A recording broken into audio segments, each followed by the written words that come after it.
Episode 4, Meeting the Woman I Had Buried.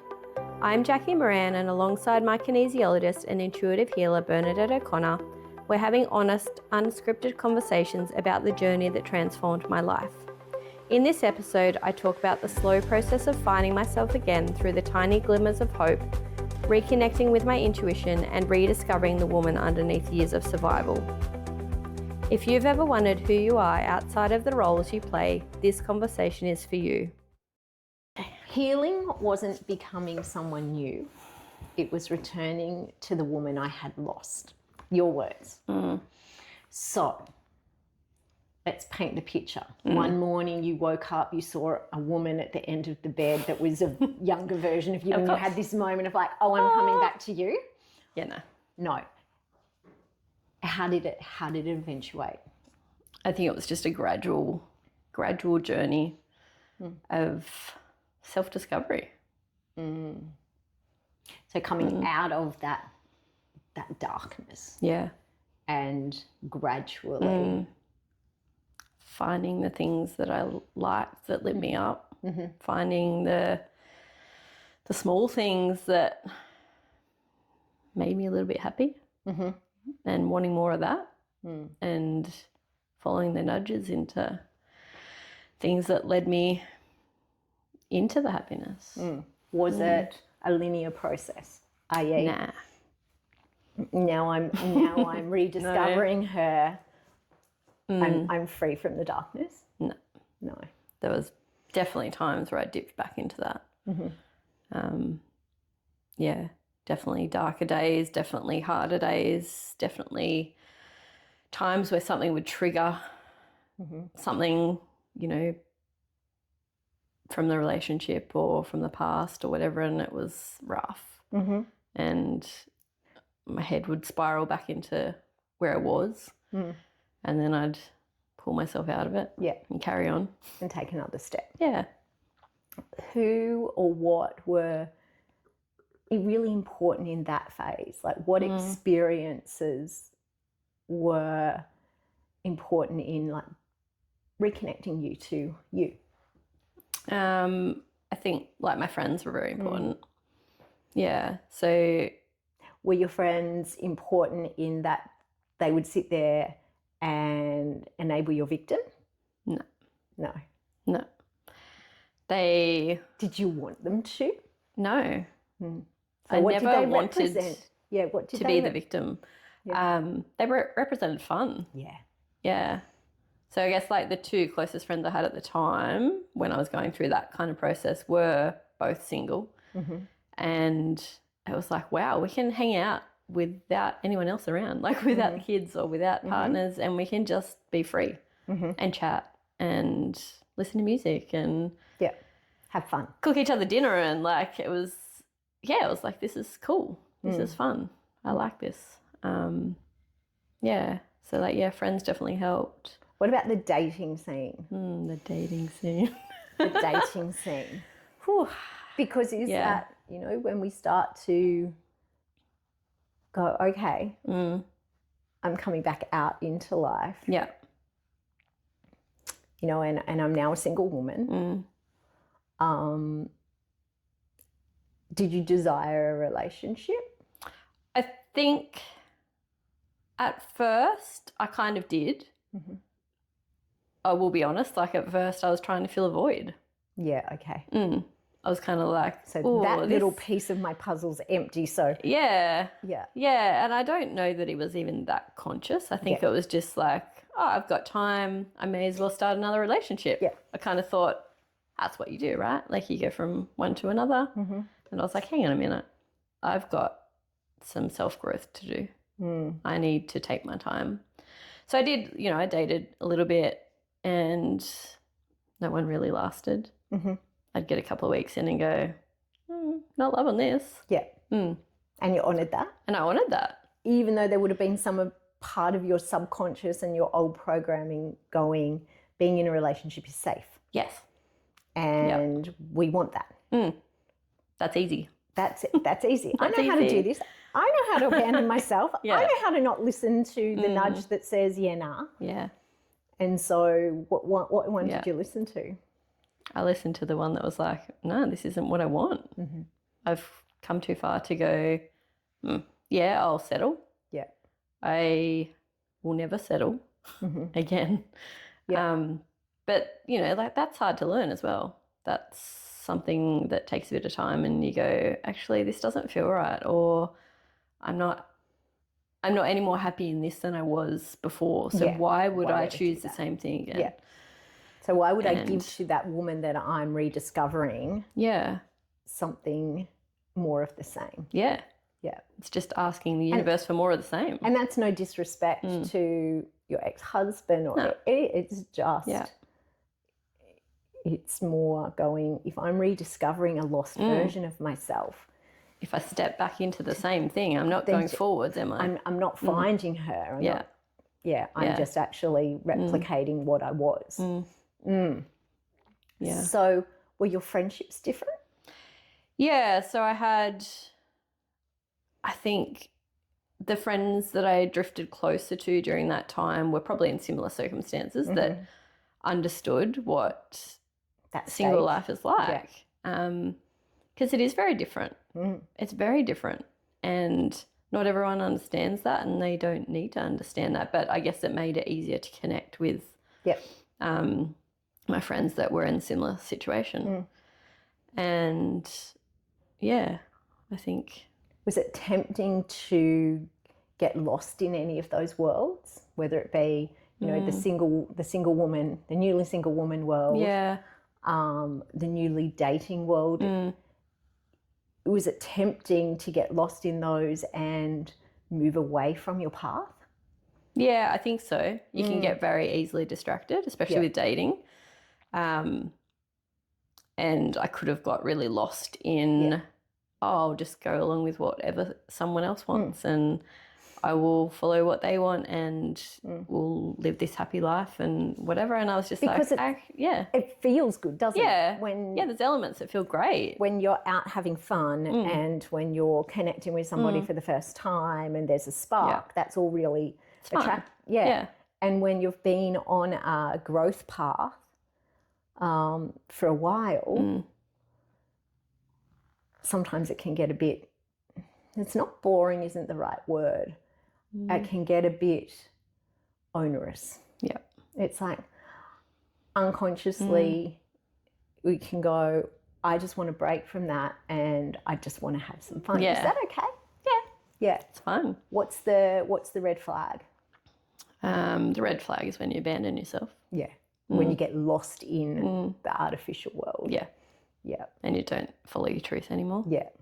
Did that happen at all? I think there was elements of that in probably some relationships, some friendships that started to become unhealthy.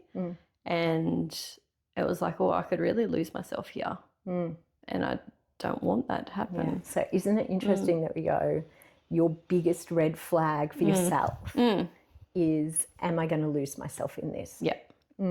Yeah. Is it something that you have to be truly mindful of? Yeah, I think so. Like, live your life, but be mindful that your life is still your life and not someone else's. Yeah. And it can be someone else's. It could be a friend. It could be a relationship. It could be work. Yeah. It could be a new job. Yeah. And it's like, this is new and fresh and exciting. Yeah. And it's not as uncomfortable as perhaps like the growth is.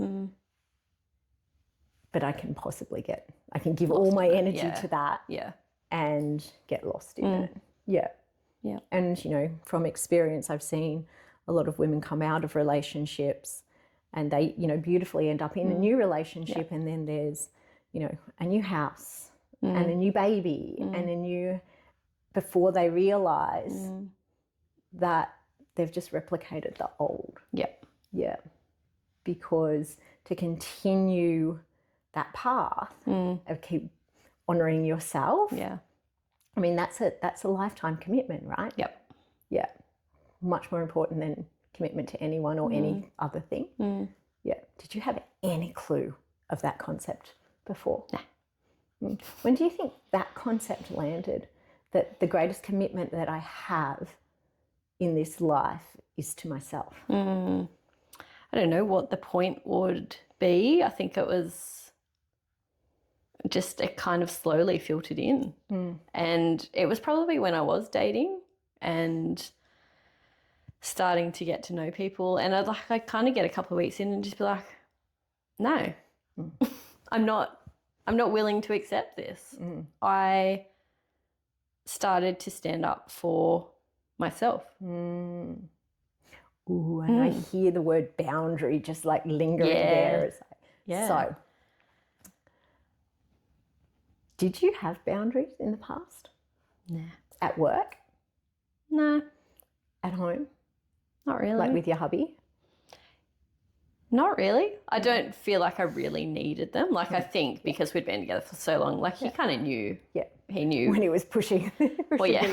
Yeah, like it wasn't this is a very clear boundary. So I hadn't ever practiced boundaries. What about with family?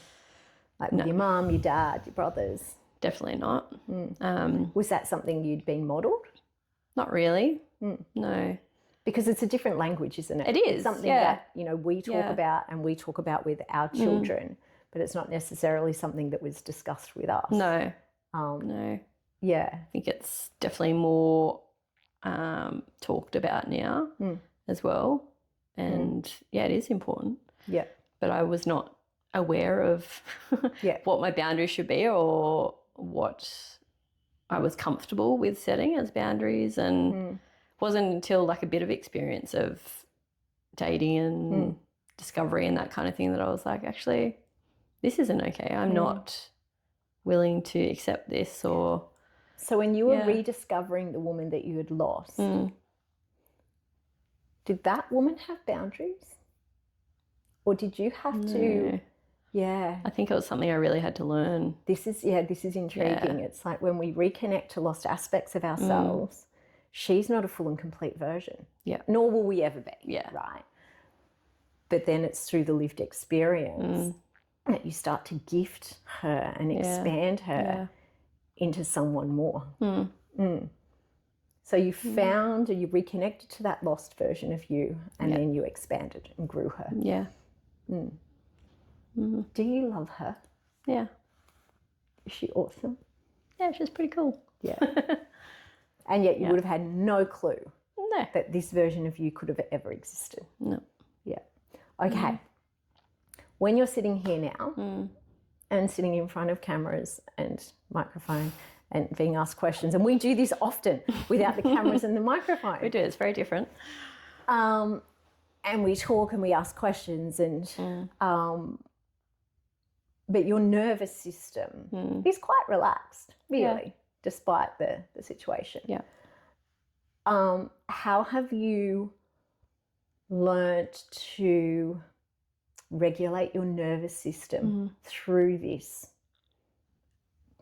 growth path? I think it varies. Like I've learnt different tools along the way, and I use different tools. Like I love my woo-woo tools, my crystals and my oils and all that kind of stuff. But so you use them to do what for your nervous system? To regulate, to come back to my body. And I think that's the most important thing. I was so disconnected from my body. So you do a flight response, fight, flight, freeze. Or fawn.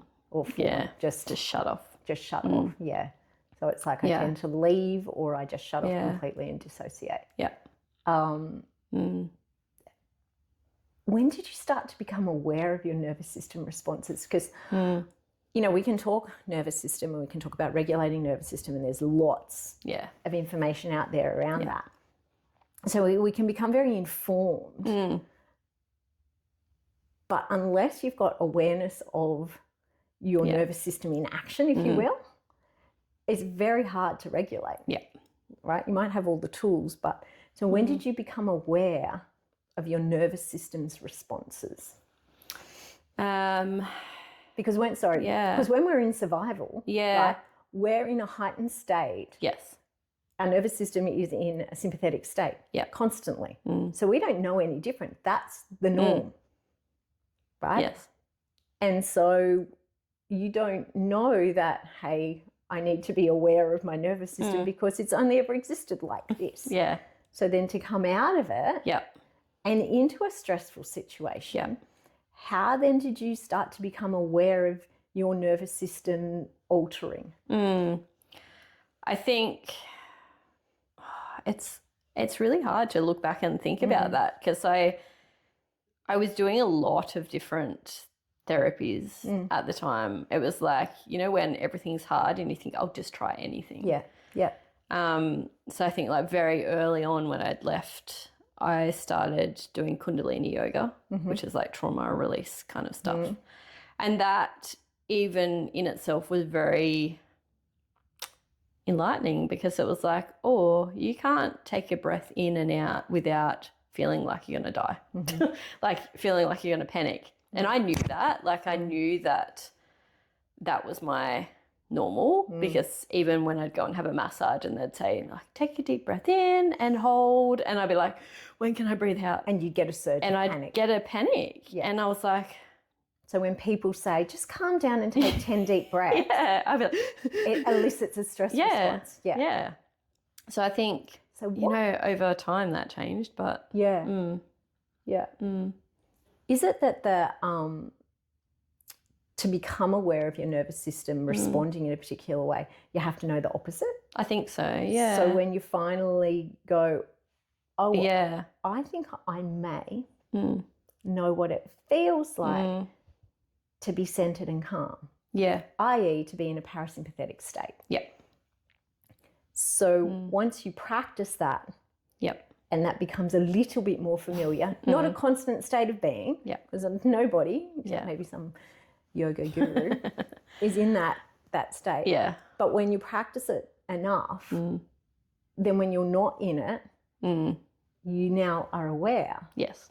Of what it feels like. of what it feels like to be. Because when that's your normal. When this is your normal, when that sympathetic state, that fight or flight state is your normal, you don't know. No.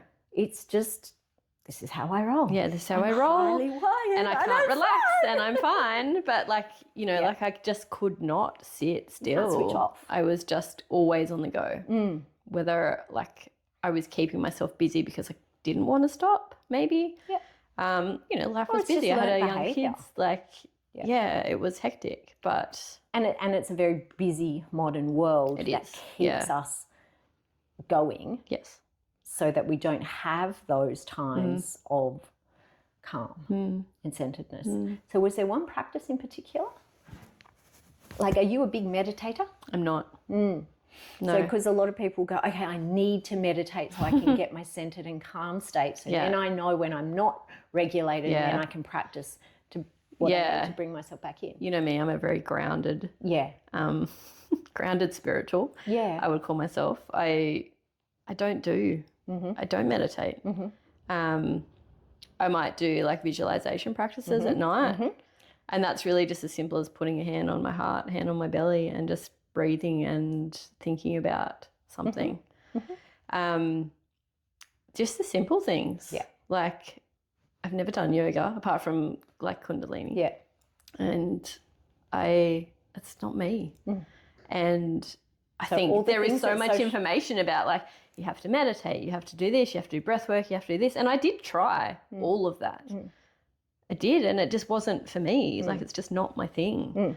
And yet meditation, Yeah. it's got that, you know, it has to look like Yeah. this. But what you've just described as visualization and taking time to just hand on heart, hand on tummy, take some breaths, that's meditation. Yeah.